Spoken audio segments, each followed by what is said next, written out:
took Kpeme, I took Kitikba, I took this. It's a big disgrace to you guys. This one a person, Paul, where don't die since last month. 9 Italians, you find who know him at all. Hello everyone, welcome back to my YouTube channel. If you have not subscribed, my darling people, please do subscribe and smash the notification bell. Thank you and God bless you. My darling people, my correct people, this video today na about one woman wey come out come dey insult Benin people, say we not fit help this our brother wey die for Italy, for whether na Treviso, I don't know. He say no Benin people fit come out, but we go come out for social media and they say Edo Bataki, Edo this, Edo that. My sister, I don't understand you. Person wey we not know. We don't know what happen. So how work out they support him? Mona first listen to her first. May they bury the boy come for ground. None of una come aside. Nobody come aside to know how the boy to die or how they want to bury this boy. All of una sit down for house. You see, say, that make me, I like how they call her, all these Igbo people. If na Igbo men, if na Igbo boy, na die so. Igbo. Madam, where they come here, call the insult Benin. We don't know what happened. Nobody know this guy. So I want to help. I don't understand. You just come out, begin to insult everybody. They say Benin people, they be this, they be that. I don't understand you. That is why you like Igbo people. Not be Igbo people that see and I make the do more. We don't know this guy. You just they bring a come out for social media, you begin to insult everybody. Like seriously? Are you kidding me right now? People for don't donate money when they will be say they will take carry this boy or when they will take bury him. Now when they make mad for social media, now when they make mad like for seriously? social media, Benin and Isha, Paul dies his last month. None of una fit come aside. None carry money. None take go do burial for Paul, or none call people make they donate money. None take go do burial for Paul. Now Paul dead body. Now Italians they define who know before they go bury. When none of Benin person fit come aside, I beg if they wash me, this boy don't die since last month. They define who won't bury him. They define who go just signed, make the burial and a Benin boy, for that matter, not Benin woman come aside, not Benin papa come aside. Imagine the stupid tenant, the stupid landlady, a big landlord when this boy they stay in house before he die. This person, he hide body, he not fit come aside. He not fit come aside, he not fit make mess. I beg this boy don't die. We will donate money or we will take buy coffee. If you dey quarrel with that landlady now, we go hear am. Not be you just come out begin they say Benin people. I don't understand you. Benin they cooperate. We no hear am. Nobody see am. You just they bring a come and I will they see am. You begin to insult everybody. Don't be so that they talk now. You want to address people, you don't insult them. Yeah. Una can't leave this boy, Paul, dead body for side grave, for side mortuary for Italy for year. And una go they make noise, they make mad. Benin and one, Benin at this, Ishan at this. It's a disgrace to all of us. It's a disgrace to all of. My sister, you know if you just come out they insult Benin people like that. Who does that? Who shall be say it's a disgrace to all of una? It's a disgrace to all of una. Not be what you know now you go do. We not hear them. We not see them. If you dey quarrel with people where they Treviso, we go dey hear. Not be people you come out and say social media, they make noise for social media. Like seriously. It's a big slap to Benin. It's a big slap for una pikin to die when una no fit fight for una pikin. This kind of thing cannot happen for Agbo boy. This kind of thing cannot happen to Isha boy. Benin, how they call Yoruba person. This kind of thing cannot happen to Igbo man.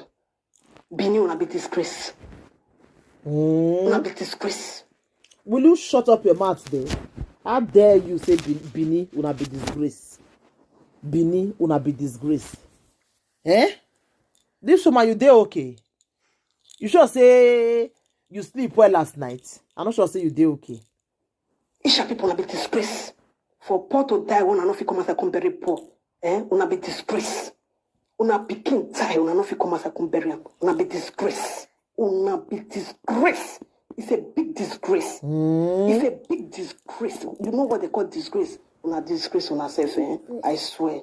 Una disgrace on herself. Una disgrace on herself. Now Paul, now they call they share a document, they find who go fit sign, who go fit sign. I cry for now. I cry for now. Now only noise. I don't understand. Person when you don't know, we don't know where Paul dey. We not even know what happen. Talk like say people will come and say, "Mona can't help this our brother with Kpeme." You just come and begin to insult Benin people. They say Benin people will not be disgraced. Will not be disgraced. I beg again, will not be disgraced. Madam, if you don't know how to talk next time, don't come out call they do video. I want do video because people they do. Now you take do this one so. You come and begin to insult Benin people. Are you okay? You sure say you dey okay? You not dey okay at all. Now some of una they come make for social media. Only noise. Now some of una they come make. I beg you now when they watch this video, they gonna help me share one. It's a big disgrace. It's a big slap to Benin people when they for Veneto, when they for Treviso and Venezia. It's a big slap. This one a slap they give una for face. Una when be Benin when they for Veneto.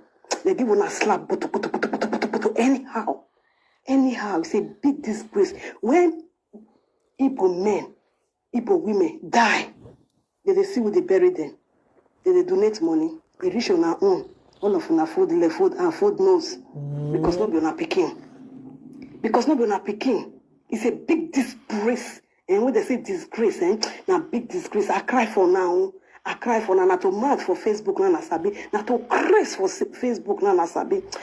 Paul, you see where you for go come? You see where you for go come?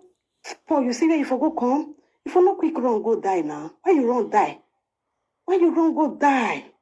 You see the kind of family, the kind of people, when you for come, they go say, Edo pataki mehi, Edo pataki pikin I die, so none of you come as I go bury the person. Edo pataki pikin I die. Don't die past 2 weeks now. Italians, they define now. They define who know the person, they just go sign paper, they go carry the body, they go bury. They don't see any Italian, they don't see any Nigeria, they don't see any Benin, they don't see any Asian. And on no go allow we hear what for Facebook. And the more you say, which one are they fight? If Igbo person die, say now only Igbo now they donate. The tell you say now only Igbo now they donate. I mean, you don't say Benin too they donate for them. Madam Kofo, now you talk pass. You know, I say for Facebook, we don't know. See important thing now. We are not fit do. See important thing. We are not fit do. The best thing when Paul they stay for a house when they carry Paul go hospital when they be say no fit carry body come outside. I not go say this kind of thing go happen to Ramo, but it go hear for body. Very stupid people, very useless people. Stupid and useless. When I see this video since I body the Kpeme, if I not talk, I'm not go sleep. I not go see sleep. He said this grace to this one a big slap to Edo. No, not big slap. Not big slap. Paul don't die more than 2 weeks. Not big slap to Edo. Not big slap. When a pikin die, nobody fit come outside.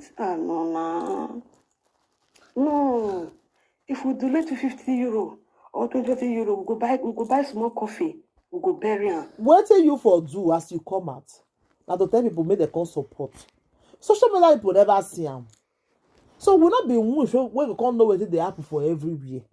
Now what you for just talk? Not be say you just come and begin to insult everybody. Who does that?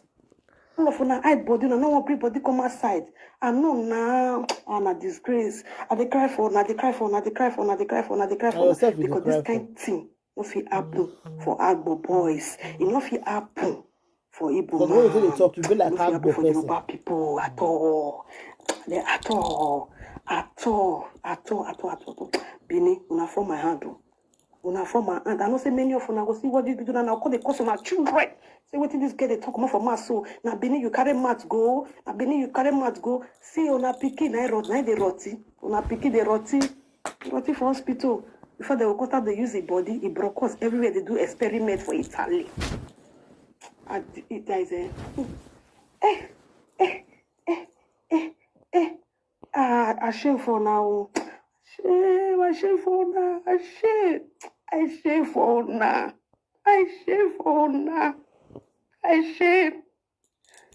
Shame for now. For now to be fight anyhow. And I not get post. I not get anything. We just fight anyhow. Shame. Big shame. Now shame for now. Person when don't pass 2 weeks. Now they find it. They go common sign. My people, when they watch this video, what did this woman they talk so? He put the matter away. He talk away. More see reason with me. Whether this woman talk away, you just come they insult Benin people. He do this thing way. I want to see una opinion because the way this woman address this issue, you know, just talk for me. You know, you're talking away at all. It don't make sense. It don't make sense. Thank you, my people. Please help me to share the video. Let the video go viral. But anybody will go feel support this our brother will die. Mona support and Mona not mind this ugbe looking funky girl we can talk. Mona not mind. Bye.